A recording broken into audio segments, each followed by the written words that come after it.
Books on Tape presents Preachers of Hate, Islam and the War on America by Kenneth Timmerman, read by Robertson Dean. For happily, the government of the United States, which gives to bigotry no sanction, to persecution no assistance, requires only that they who live under its protection should demean themselves as good citizens. May the children of the stock of Abraham, who dwell in this land, continue to merit and enjoy the good will of the other inhabitants, while every one shall sit under his own vine and fig tree, and there shall be none to make him afraid. George Washington, Letter to the Jews of Newport, Rhode Island, 1790. Introduction. Why the new anti-Semitism is an attack on America. A few years ago, Rabbi Abraham Cooper of the Simon Wiesenthal Center in Los Angeles asked me to interview radical Islamic clerics during a reporting trip I was making through Syria, Jordan, and Gaza. He suggested I ask them about the Protocols of the Elders of Zion, a notorious anti-Semitic forgery invented by the intelligence service of the Russian Tsar in 1895, and whether they believed that Jews had a plan to conquer the world, as it asserted. I thought he was joking. Just ask the question, Rabbi Cooper insisted. See what they say. The results, which I published in a monograph with the Simon Wiesenthal Center, were stunning. Not only did every one of the people I asked believe in the anti-Semitic lies put forward in the protocols, some offered to pull out their own copy just to show me that it was real. None questioned the authenticity of the protocols, which claimed to be the actual minutes of conspiratorial meetings of Jewish leaders. Most offered up their own anecdotes as proof that world Jewry had a plot to dominate the world and destroy Islam. Americans will be stunned to discover the depth and extent of anti-Semitic hatred in today's Middle East, and that Arab leaders, from Saudi Arabia to Egypt, are not just encouraging it, but spending a great deal of money to spread the kind of lies inherent in the protocols and other anti-Semitic tracts, even as they declare their support for peace in the Middle East. They will be even more shocked to learn that anti-Semitic attacks are re-emerging in Europe less than 60 years after the Holocaust, and that hatred of the Jews is spreading with incredible speed on college campuses and among left-wing politicians and intellectuals in America, a land that provided one of the first sanctuaries from oppression to European Jews. It is vitally important that Americans of all backgrounds understand that much of today's anti-Semitism, while aimed at Jews, stems from a belief system that equally rejects America, and indeed Western civilization as a whole. When Jews are killed in Jerusalem or synagogues are attacked in Britain and France, Americans in New York, Philadelphia, and Chicago become more vulnerable. When Arab leaders invent new versions of the old blood libels, blaming the Israeli Mossad for the September 11th attacks, and claiming that Jewish law requires that Passover matzah be made from the blood of Gentile children, the Arab street sees more justifications for attacking America. Jews are like the canary that miners take down into the pits to warn them when they are about to die. Jews get attacked first, when the enemies of America can't attack Americans. But make no mistake, we're next. It begins with the Jews, but it never ends with the Jews. Just as the Jews throughout history, Americans see themselves as special, a chosen people, with a mission for the world. Just as the Jews, America believes it embodies eternal values of absolute good that we seek to spread to others. The same cultural, religious, and national identity that has maintained the Jews as a separate people for thousands of years is now being championed by America as the world moves hesitantly toward global values and global rules. We use different terms: the rule of law, not Torah; freedom, not God; republic, not nation.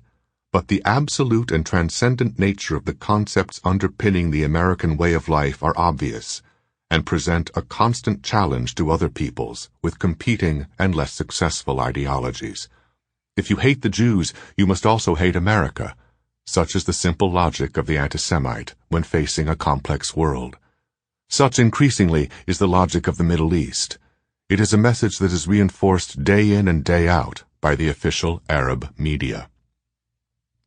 In an infamous fatwa issued in February 1998, Osama bin Laden called on Muslims to kill Christians and Jews throughout the world, not just military personnel, but civilians, because we have seized and occupied Arab land. Our treachery, bin Laden claims, started with the Christian conquest of Andalusia from the Muslim caliphs in the 13th century.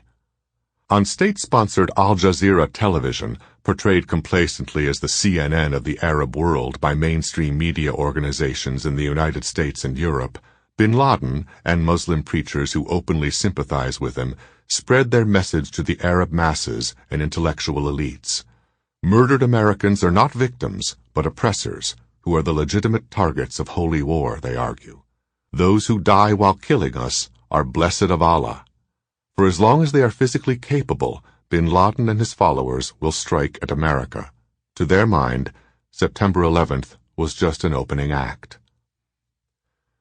Today's hatred of America and of Western values is an ancient story that is little different from the virus that has erupted periodically into anti-Semitic pogroms in Europe and resulted in the Holocaust.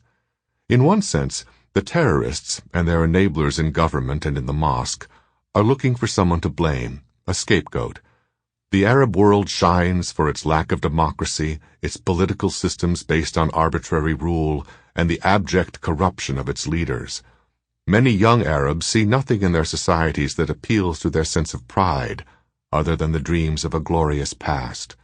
Increasingly, that past is being rewritten by the leaders and their proxies to openly anti-Semitic themes, including revisionist interpretations of the Quran and allegations of Jewish plots, to focus the attention of their people elsewhere than on their own failure. Arab leaders have failed to transform their fabulous oil wealth into real power, or build any lasting monument to civilization, but when they look around to ascribe blame, they can find only the Jews. But there is much more at the heart of this than just scapegoating. If the Muslim world were just seeking a scapegoat, then economic development and education should be sufficient to conquer hate. Yet in many Arab societies and in Iran, it was precisely when they were awash in petrodollars and their societies yearning westward that the anti-American and anti-Jewish virus erupted in full force.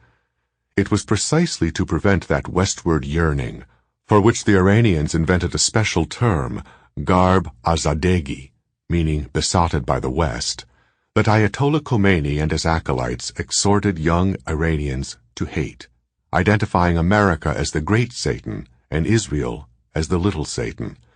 Similarly, to prevent young Saudis who had grown up spoiled on oil from turning westward, the Saudi government poured billions of dollars into the anti-Soviet crusade in Afghanistan in the 1980s and shipped radical mullahs to Pakistan, where they built a vast network of religious schools steeped in anti-Semitic beliefs that have spawned the anti-American, anti-Western jihadis who are faithful to bin Laden and his cause.